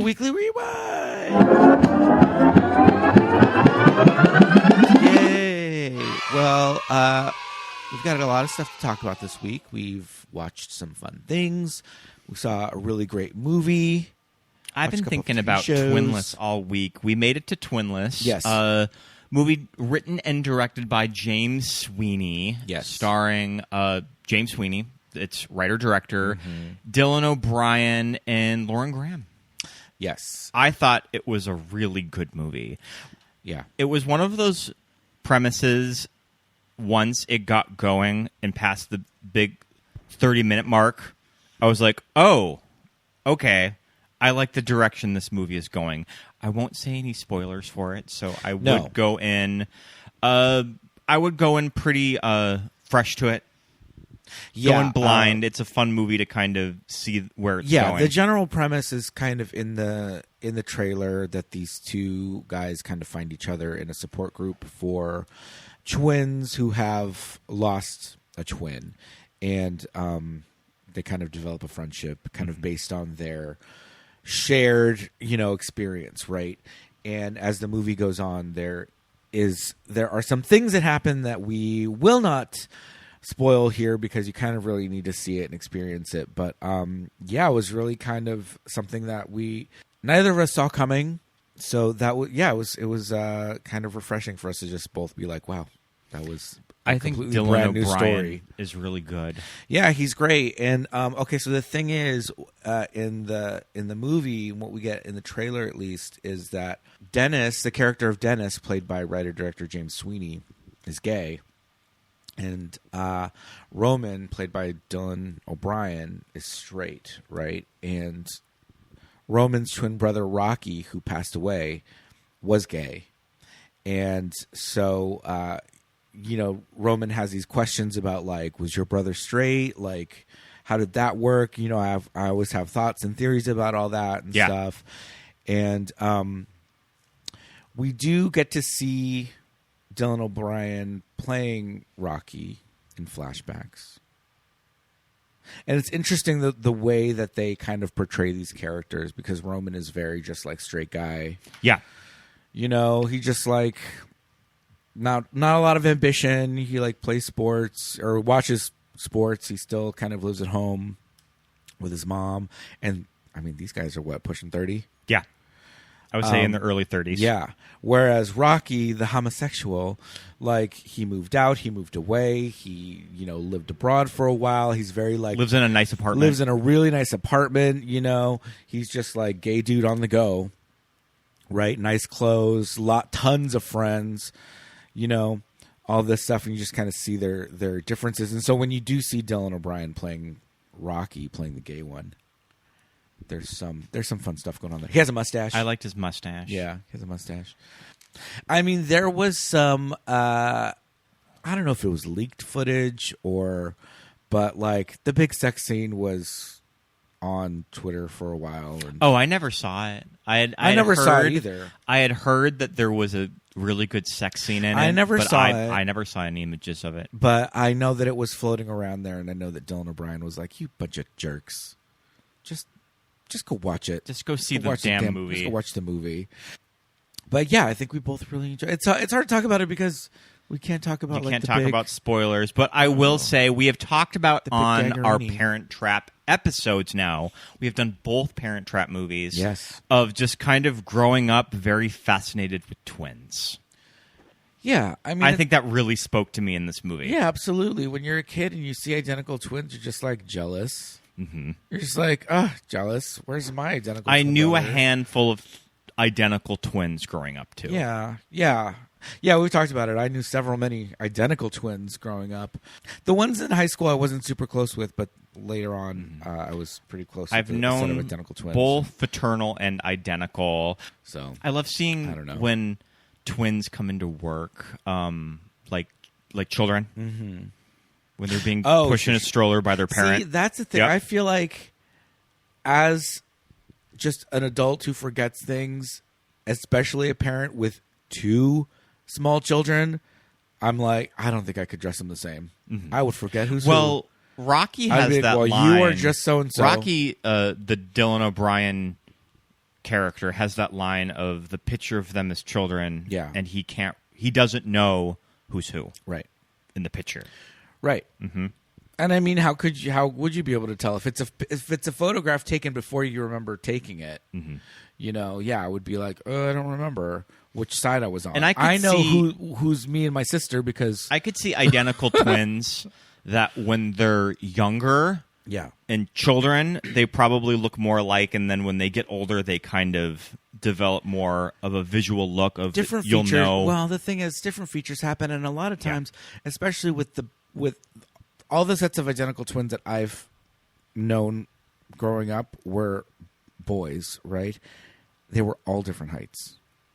All 4 sets, the 3 in high school and then the Angelinas, all different heights. Sure. None of them were exactly the same. I remember it tripped me out when I was at Aspect Ratio and I saw Michael's brother, Ryan, walk up the stairs, and I was like, oh shit, there goes Michael. I don't know if that's Michael, though. Did you know he had a twin brother? I didn't know he had a twin brother. Oh, okay. Yeah. Yeah. And they have different body types. Yeah. Ryan's skinnier. Different kind of features in their face, too. I mean, yeah, it's the same face, but just a little different. There's something different. And, you can very easily just be like, oh, hey, and kind of forget. But especially if you've had a drink or two. But I feel like you do after a while. You get to know them, and it's not like it's the same person playing the same character. They do look different, but I was always very, very fascinated, very jealous, very kind of wanting an identical twin. But I love that Twinless rides hard for the underrated twin classic It Takes Two with the Olsen twins. The Olsen twins, who claim they are fraternal. Sure. Olsen twins also, when they were younger, really looked identical. They were identical, but I mean now they look different. Yeah, but I mean that's but that's what I'm saying is that when they were younger, they really looked. But like I'm the saying same now person. they look different because of I think they've each had. I think Mary Kate mostly has had a little bit more kind of work done. Supposedly Mary Kate got the buccal fat thing, and that's why her face looks a little bit more sunken than And Ashley, I know that for but- Full House, I think primarily the one that they used for the most acting scenes was Mary Kate. Right. But I think they looked dissimilar all the way up until they got like fashionable. Mm-hmm. Right through Charlie's Angels. Yeah. Even when they're sitting next to each other in Charlie's I Angels. love that too. Charlie's Angels Full Throttle is your Olsen Twins That's reference. that's their end point. Not New York Minute. No. Charlie's Angels Full Throttle is when they stopped being cute and started being Sexy. Sure. Right after that, they were like, no, but like Bag Ladies.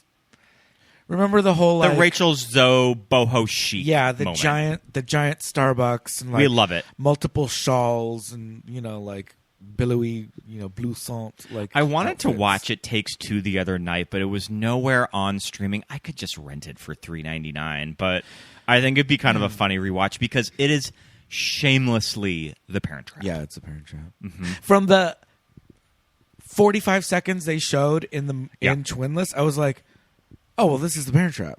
They're at a camp. Yeah. I was like, what is going on? This movie is too much. But yeah, it. I came out of Twinless and I was like, James Sweeney wrote and directed this movie, and it's not a big movie, but it's not a small movie. And I was like, how did he It's very well shot. How did he get that? It's very well photographed. Yeah, it's a great looking that movie. Halloween party split screen I thought was really cool. So cool, Mm-hmm. so cool. That was giving Rules of Attraction.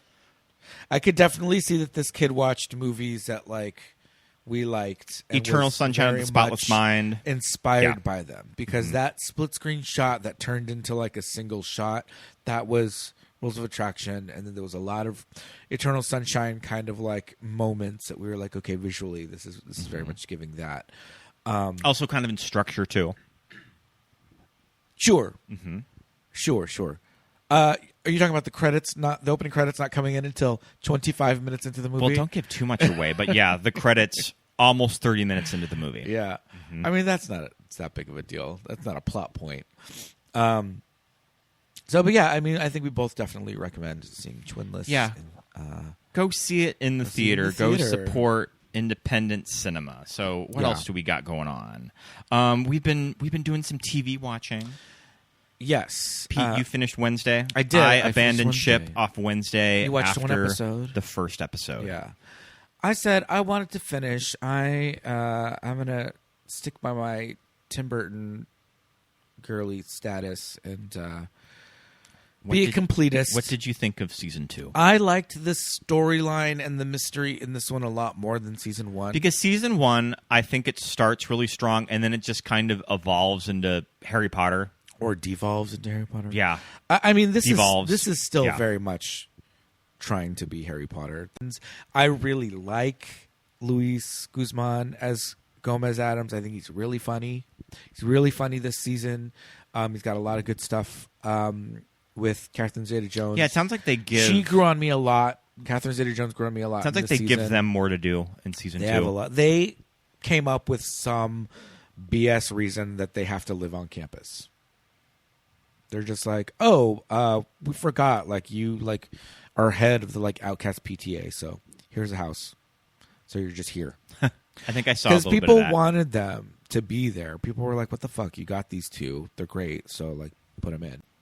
I like this angle. I like that they were able to use all these Latin actors in this. And, even with Fred Armisen as Uncle Fester, who Fred Armisen on The Tonight Show did say he kind of made it clear that Uncle Fester's getting a spinoff, which is cool.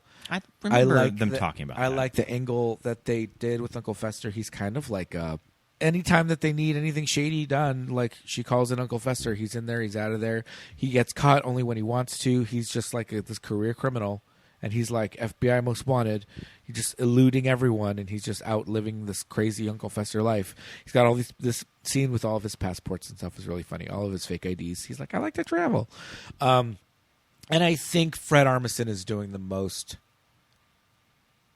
Like, he's very much inspired by Jackie Coogan. Sure. And doing that kind of like Love that. high pitched, like, I like to travel. Like, he's kind of doing that, which I like. I think that is a good take on it. Christina Ricci's back. Christopher Lloyd is added as a teacher. Billy Piper from the first season of Doctor Who, way back with Christopher Eccleston. She's in it. I think there's a lot of new. Oh, Heather Matarazzo is in there. I love that. Tim Burton directed quite a few episodes. I think it's really fun. What's her name? Madame Phasma from Star Wars. Sure. And she was in season 1, She was right? in season 1, but she died at the end of season 1. Didn't Christina Ricci die? I don't remember. No, Christina Ricci didn't die at the end of season 1. And so it was like, I thought she was going to be gone, and she was gone, and then all of a sudden it was like, oop, there she is. And then there's the weird little Lady Gaga cameo. They shoved her ass in there to like get her in. Singing the song. We had another song and dance number, but Jenna wasn't in it. So, I mean, this is very clearly for the kids, for the teens. Sure. But Gwendolyn Christie. You know, when I was looking up videos of Midsummer Night Dream performances, there was one of her, and she was Oberon. She was Oberon. They gender swapped Oberon. Mm-hmm. If she's even playing a gender. Right. I don't know. She's a fairy. Mm-hmm. Yeah, she's a fairy. She's just the king of I the thought that was fairies. cool. Yeah, that was very cool. She was really good in that. But yeah, I mean, I stuck with it through the end because I'm a completionist. I liked it a lot more than I liked season 1. Okay, maybe you're selling me to watch it. To finish it. I don't know. I don't know that you would really be super into it. I feel like you might be on your phone. I mean, this next season's going to be 2 years away. Yeah, who knows? It's when it. I have time. When it ended, a graphic from Netflix came up and said season 3 is coming. So I was like, okay, that's something, but yeah, who the hell knows? Is it going to be another 2 years? I think they waited too long for the second season. When you watch it, it doesn't feel like it. It doesn't feel like, oh my god, they all look crazy. Her blonde roommate didn't gain 300 pounds or anything. They all look the same. The blonde roommate that looks like a character, the actress in the next TV show we're going to be talking about. Yes, indeed. So we finished Star Trek Strange New World. Is it World or Worlds? Worlds. This one is plural. I know everybody likes to pluralize everything, but this is actually Strange New Worlds. We finished that. This is season 3. This is a Star Trek show that I will usually watch all of the episodes for. You got me into this. Yes. Probably just because Anson Mount is very handsome. Yes, Anson Mount plays Christopher Pike. He has a good head of hair. Yes, Anson Mount plays Christopher Pike in this series. He was previously played by Bruce. Oh, Bruce Greenwood? Bruce Greenwood played Christopher Pike in the Kelvin universe, and he was famously played by blue-eyed, handsome actor from The Searchers. Hold on. From The Searchers in the original series. But Anson Mount plays him here, and he has insane hair. Jeffrey Hunter. Very handsome. That's very handsome. So Christopher Pike just has this kind of lore of just being this daddy character in Star Trek. Even though Jeffrey Hunter was in his 30s when he played him in the original series.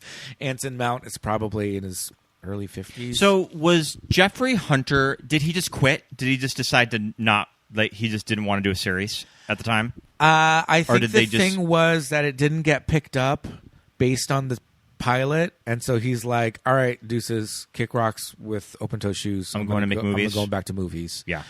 And they were like, but wait. And he was already gone. Yeah. And then they came around, and so they kind of did a little shuffle. And we got Shatner. Mm-hmm. But so there's all this lore, and I love what they're doing with new Star Trek, incorporating things like Captain Pike and the original crew of the Enterprise in its first 5-year mission before Captain Kirk. And, Star Trek Discovery I just thought was a little too up its own ass in the drama department. And people were just crying in every episode and talking in whispers. Also, if you didn't watch the previous episode, right, you would have no idea what's happening. And what I like about That's not Strange Star New Trek Worlds to me. is that they're all kind of they're like classic Star Trek episode that you're almost- getting a little adventure. They're almost like little bottle episodes in each episode, which I like. Yeah. Discovery, I did not like for that reason mostly, is that you had to watch the whole season. You couldn't just put it in an episode and be like, oh, this one's my favorite because of blah, blah, blah. Sure. And you're like, what the fuck? Where are we? What is happening? But this is not like that. You can go back and watch the Holodeck Glass Onion episode from this season just because you liked it. And they did it, and they got to do a murder mystery episode. Yeah, yeah. There's the one where they all turn into Vulcans, you know. I like that one. That one's great. So you can just kind of be like, oh, I really like that one. I really like that one. Go back I and didn't watch really them. care for the one that they were making the documentary. Right. I like a the lot of people didn't idea like that one. of it. I don't Yeah. really think the execution is that good. Right, right. A lot of people didn't like that one. There was also a zombie episode. I don't think I watched You that didn't one. watch that one. I just watched it on my own because we were like 2 weeks late. Maybe I was we'll like, have to "I can watch it next month for October. Yeah, we can do that. It's a scary one. But yeah, I mean, I feel like for me, of all the new Star Trek, I feel like it's the most reminiscent. It feels like there's moments in it that are like, oh, this is giving original series, this is giving Next Generation. It's able to kind of lean into some humor, which doesn't always land, but you know, it's still fun. Rebecca Romaine is underused, but she's great as number one. We like Ethan Peck as Spock. I think he's Who's the character I was talking about that looks like the girl from Wednesday? She's the sure. So that's she's the Nurse doctor? Chapel. So yeah, so Nurse Chapel. Nurse in this, Chapel, okay. is here. Yeah. So I mean, this show is really fun. It took them over 2 years. They look like really. I think they're pushing 3 years. They for look this like really season. expensive episodes. They really do. They put a lot of work into the show. They do. It looks great. It looks really good. But it's more colorful. It's more bright. It's more optimistic. I feel like Discovery was just so like, I don't know what they were going for with that, but it just They can have fun with bothered me. with the 60s aesthetic Yes, too, which yes, I love. Yes, I like that as well. And they're renewed for 2 more seasons. So we're going to go through season 5. So, you know, who knows how the hell long? When will that be? 2030? When season 5 finally comes out? Who knows at this rate? Well, hopefully season 4 is going to go in production probably early next year. Probably is, yeah. Because I remember by the time season 2 was finished airing, they had a wrapped season 3. Oh, wow. So this shit has been in the can for Wow. like 2 years. Yeah. They wrapped this so long ago. How do you like that? Yeah. Huh. God, do you remember when like TV shows would be filming in the summer and that shit Yeah. would be premiering in September? Yeah. This is crazy. And you would get your 27 episodes? Yeah, totally. Yeah. So I love Strange New World season 3. I don't want to wait a million years for season 4, but who knows? That's We one probably thing about will have to. that's one thing about streaming shows that I really Yeah. hate, and Netflix is the absolute worst over all of that. Yes, Is, indeed.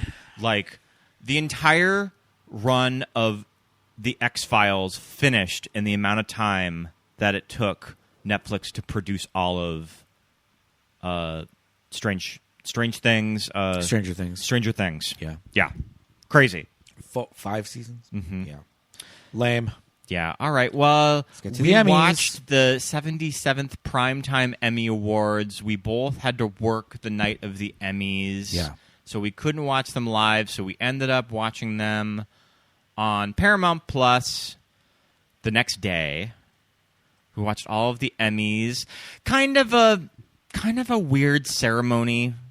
Yeah. I liked a lot of the winners, but I think that there just seems like something off about the production of the night. Like, I don't think it was really working. The host, I'm not super familiar with this guy.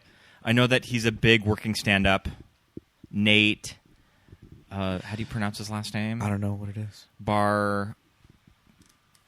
Bargatze?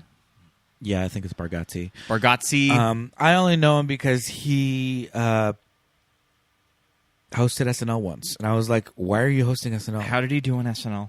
The same as he did on this. Okay, because he seemed a little overwhelmed by the entire thing. Yeah. Yeah, that wasn't the best part of the opening the show. monologue was pretty rough, and I feel like he never recovered. Yeah. They did a sketch at the beginning, which was good. The sketch was great. It was all SNL people, so it was written by them probably. And then they were just beholden to this whole, like, I'm donating money and to the Boys and Girls Club and the ticker and all that. I mean, and it felt old really fast. I love fundraising at shows like this, and everyone feels like they now have to do something that the Grammys did last year, and the Grammys did all of the fundraising for the California wildfires. The Oscars kind of did something similar. And yeah, this is a shtick that they kept having to go back to, and you could kind of tell nobody was really that into it. Yeah. Yeah, it just turned into a weird thing where, like, people were just making really, really short speeches. Just, I don't know. It was not the best, but I did enjoy some of the winners from the evening. A lot of unexpected winners that I would say were not leading the category on Gold Derby. That you got a lot of surprises. Yeah, a lot of people that you're like, oh, okay, we were not exactly the front runners, so that was cool because it's I don't know. Sometimes it's nice when there's little not upsets, but I was very excited that Jeff Hiller won so an nice Emmy to see Jeff Hiller win for Somebody Somewhere. Somebody Somewhere is such a good show. And hasn't been nice that it's got Emmy some nominated until this season. Yeah, too. So it had been season. kind of shut out the past two seasons. Yeah, and he won Best Supporting Actor in a Comedy Series. He beat out some pretty some big names in that category. A lot of gays in that category. Coleman Domingo, Michael Urie, Bowen Yang. And Bowen Yang were all in that category with Jeff Hiller. And who else was the lone straight guy in there? Harrison Ford for Shrinking, Ike Barinholtz for The Studio, which did really well. It won a lot of the major categories. And the guy from The Bear. Oh, from Fantastic Four, Evan Moss-Bacharach. Yeah. Yeah, I think those shows usually take everything. And so if you watch Somebody Somewhere and if you've seen Jeff Hiller on that show, he's exactly kind of like that character based on everything that I've seen of him on talk shows and his acceptance speech. Really, that was a really funny little speech that he gave, and it was really nice to see Bowen and Michael Urie and Coleman Domingo so excited for him to have won that. So that was really great. Whenever Emmy season comes around and the show airs, I always have to remind myself that I don't watch a lot of these shows. A lot that I would like to watch. I would like to watch The Penguin. I really liked Kristen Milioti. I like Kristen Milioti. I like Kristen Milioti. And so that was nice to see her win for The Penguin, which we haven't seen. And yeah, I enjoyed The Batman. Like Oswalda. Yeah, this is a spinoff of The Batman. She plays the daughter. She's not Oswalda. She's not the Penguin's daughter. She is John Turturro's daughter. His character from the movie. And she's like a big crime boss. And kind of like one of the main like antagonists of the show. I was going to say lead villain, but it's like the Penguin's a villain. He's not like a hero in the show, so I don't even know. We haven't watched it. But she's a main antagonist, and she won herself an Emmy. And that was like, for a genre show like that, that's pretty cool. Yeah. Yeah, and I like her. I like that she's just kind of like young. I really liked her in Palm Springs. Yes, she was really good. I thought she was really good in Palm Springs.